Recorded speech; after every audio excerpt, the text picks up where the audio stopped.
안녕하세요. 안상현입니다.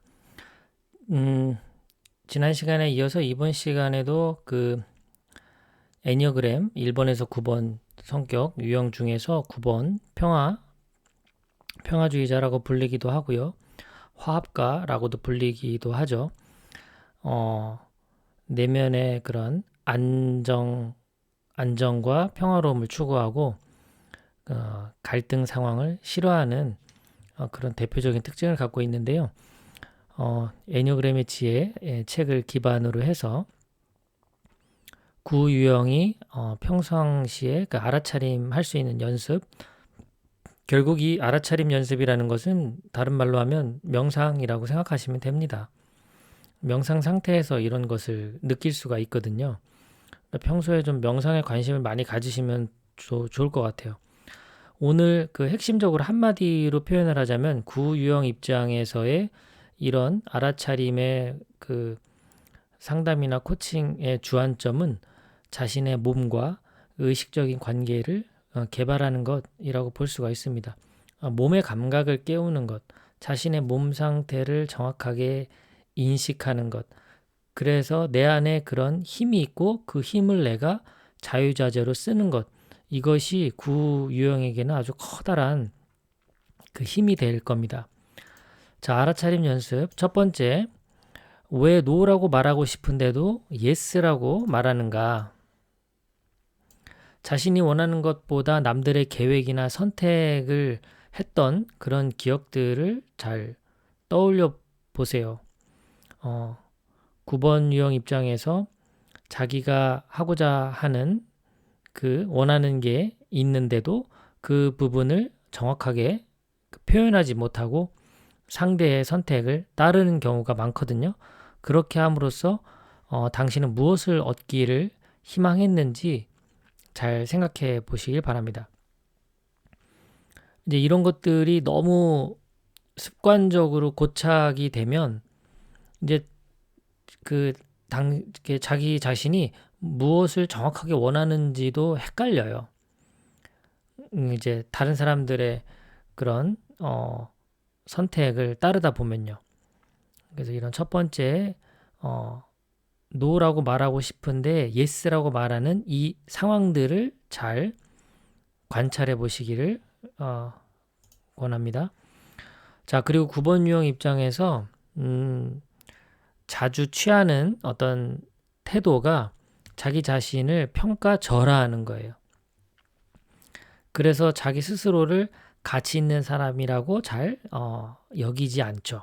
주변에서 그런 칭찬을 하더라도 잘 못 받아들이는 저는 뭐 그런 사람 아니에요. 이제 이렇게 받아들이는 경우가 있는데 결코 그렇지 않다는 거예요. 자, 그래서 내 스스로가 나에게 가치 있는 사람이라는 것을 나 스스로도 좀 인정해주기 위해선 나를 좀 즐겁고 흥미있게 나의 호기심을 자극하는 그런 일들이 무엇인지를 알고 있어야 됩니다. 그리고 내가 어떤 사람이 되기를 원하는지도 이런 그림을 갖고 있어야 그래야 자기 자신의 그런 내면의 욕구를 이렇게 내가 정확하게 인식을 하고 그것을 행동으로 옮기는 그 힘까지 가질 수가 있죠. 내가 어떤 사람이 되고 싶은가? 내가 원하는 것이 정말 무엇인가? 나를 즐겁고 흥미있게 만드는 것이 무엇인가? 이런 것들을 계속 해보시면서 나도 충분히 가치 있는 사람이라는 것을 스스로에게도 먼저 인정해 주시는 그런 것들이 필요할 것 같아요. 내가 어떤 사람이 되기를 원한다면 그 사람이 되기 위해 오늘 해야 할 것이 무엇인지를 찾아서 해보시는 겁니다. 스스로 가치 있는 사람이 되는 방법이고요. 자, 그 다음에 또 중요한 게 스스로 이제 일깨우는 건데요. 9번 유형이 잘 취하는 방어 기제, 어떤 힘든 상황, 스트레스 상황, 갈등 상황에 놓였을 때 가장 잘 취하는 것이 혼수 상태라고 하죠. 때론 마취라고 합니다. 어떤 상당 시간 동안 스스로를 잊어버리고 멍하니 있을 때가 있어요. 이럴 때 알아차려야 됩니다. 그리고 이런 상황을 만든 바로 직전에 어떤 일이 일어났는지도 내가 잘 돌이켜보고 관찰해 보시기 바랍니다. 어떤 위협 때문에 물러나 있었는지, 그 위협이라는 것이 정말 실제로 사람들이 인식할 수 있는 그런 위협인지 아니면 자기 내면의 어떤 자기도 모르게 무의식적인 반응에 의해서 물러나 있던 건지를 관찰해 볼 필요가 있습니다. 이제 이런 것들이 정말 더 구체적이고 생생하게 내가 알아차리게 하기 위해서 평상시에 이제 명상이 필요한 거죠. 명상을 뭐 어디 가서 그 제대로 배우는 게 어렵다면 산책 같은 것도 아주 좋습니다. 발바닥의 그런 그 감각을, 발바닥이 이렇게 땅을 밟고 걸을 때 발가락 하나하나, 발바닥, 앞발바닥, 발 뒤꿈치 등등, 다리 근육 등 이렇게 몸이 어떻게 반응하는지를 내가 느끼면서 걷는 이런 것들이요. 산책한다고 해서 그냥 멍하니 걷는 게 아니고요. 내 몸이 어떻게 이 걸으면서 주변과 반응하는지를 지켜봐야 돼요. 자, 내면의 은신처를 탐색하는 것. 구유형이 정말 잘 움츠러들죠. 특히 불안하거나 화가 나거나 갈등이 있으면 아주 잘 숨습니다. 그런데 스스로 착각하죠. 그 어떤 평화롭고 안전한 상황으로 이제 자기가 가려고 한다고 생각하는데 사실 숨는 거죠. 이렇게 내가 내면으로 숨으려고 할 때 이런 순간을 내가 찾아낼 수 있는지, 어떤 상황에서 내가 자주 이런 나의 내면의 은신처로 움츠러들고 있는지를 이제 알아채고 인식한다면 이제 이곳에서 빨리 나올 수 있는 그런 행동들도 할 수가 있는 거죠.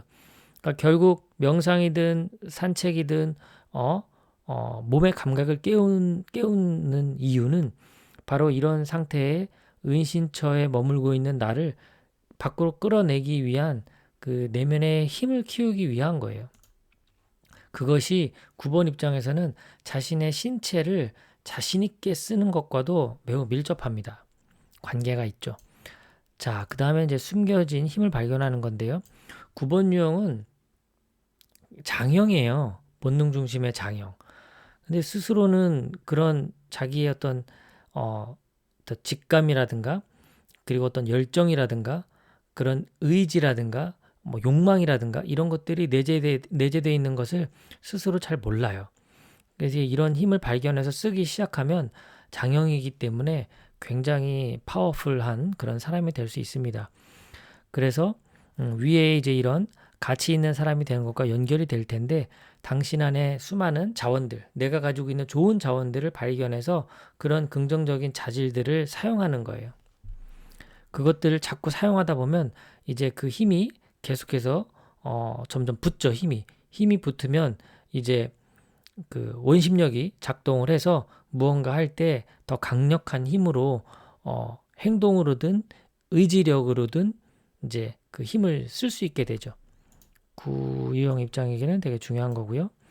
자, 이제 미루는 것을 그만하는 것. 이것도 아주 내 안에 내면의 힘을 기르는데 아주 도움이 되고 그리고 내면의 힘을 많이 길렀을 때 이제 미루는 거에 대해서 내가 스탑하고 행동할 수 있는 힘이 생깁니다. 당신이 어떤 때 해야 할 일을 주로 미루는가 이거를 좀 살펴봐야 되겠죠. 그 일을 미루게 하는 특정한 조건들이 각자 있어요. 그런 것들을 빨리 캐치할 수 있으면 그 상황을 만들지 않는 방법으로 내가 이 미루는 상황을 또 피할 수가 있는 거죠. 그리고 이 미루는 것을 내가 당장에 멈출 수는 없어요. 일부분 받아들여야 되는데 그럴 때에도 이제 내가 평상시에 그런 운동과 명상과 이런 걸 통해 그 자기 자신에 대한 신뢰, 내면의 힘이 점점 더 키워지면 이제 미루는 상황에서도 빨리 깨어나서 이제 그 다음으로 행동을 하게 하는 그런 힘들이 생깁니다. 이런 환경을 만들기 위해서 스스로 이렇게 깨어나기 위해서 어떤 조건이 필요한지 또 각자가 이제 자기만의 그런 그 어떤 상황을 만드는 거죠. 조건을. 뭐 저 같은 경우 이제 뭐 제가 구유형이 아니더라도 저 구유형의 어떤 특징이 저한테도 있는데요. 저는 문제가 생기고 복잡한 일이 있고 이럴 때는 그냥 무조건 밖으로 나갑니다. 신발을 신고 밖으로 나가서 제가 그냥 이렇게 걷는 거죠. 걸으면서 풀리는 경우가 많고요. 그리고 조금 더 힘을 받을 때에는 이제 그런 저에게 힘을 주는 그런 동영상 같은 거, 이런 것들을 강의를 들으면서 또 힘을 채우기도 하고 그렇습니다. 이렇게 자기 자신을 깨울 수 있는 조건들을 어떻게 만들 수 있는가, 이런 것도 차츰차츰 만들어 볼 필요가 있어요. 모든 유형에게 다 필요한데 우선 특별히 구유형에게 필요합니다. 자, 화가 나도 괜찮다라는 것을 받아들여야 돼요. 자, 분노. 장형에게는 굉장히 중요한 내면의 감정 상태인데요. 이 분노가 왜 일어나는지에 대해서 의미를 잘 되새겨 보고 사색의 시간을 꼭 가져야 됩니다. 그리고 어떤 지식적인 측면에서의 공부도 필요합니다. 이런 분노가 의미하는 바가 무엇인지. 어떤 감정이든 우리에게 다 필요한 거라는 거죠. 거기서 어떤 교육적 메시지를 뽑아낼 수가 있기 때문이죠. 분노를 한다라는 건 결국 큰 의미에서 보면 나 스스로를 보호하기 위한 거예요.